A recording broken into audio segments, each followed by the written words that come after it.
राधे। जय जय श्री राधे। श्रीमन नारायण नारायण नारायण।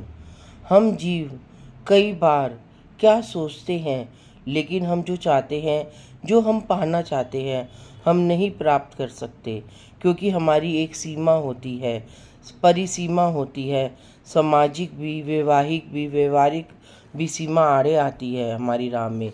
कार्य हमारा व्यवहारिक होता है, अपने भले के लिए नहीं होता, आध्यात्मिकता के लिए भी होता है। आत्मा का जो आनंद मिल सकता है, हम उसको भी कई बार प्राप्त नहीं कर सकते हैं अपने लिए। तो आत्मिक आनंद के लिए कई बार हम एक ही मोड़ पर आकर खड़े हो जाते हैं कि हम हमारे लिए कुछ भी नहीं कर पाते। अपनी आत्मा को सुनते हैं, उसे महसूस करते हैं और उसकी गहराई में जाते हैं, तो उसे जो चाहिए हम उसे नहीं दे सकते, क्योंकि जो हमारी आत्मा है वो कितनी परमात्मा के करीब है वो हम नहीं जान पाते हैं। और हमें नहीं मालूम है कि वो तड़प रही है या बेचैन हो रही है, उसकी सीमा क्या है मुझे नहीं मालूम है। भगवान मुझे क्या बनाना चाहता है, मेरा क्या जीवन है, मेरी क्या मंजिल है, मुझे कुछ नहीं मालूम है।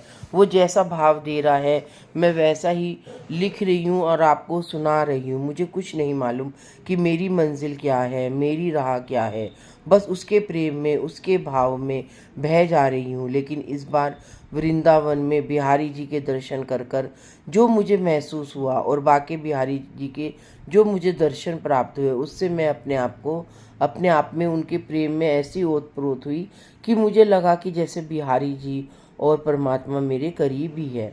ये भाव मैंने आपको 20 साल पहले लिखे थे, और 20 साल पहले भी मेरे वही भाव थे और आज भी मेरे वही भाव है। मेरी एक यह पुस्तक है जिसमें मैंने भागवत जी के ऊपर रिसर्च किया हुआ है।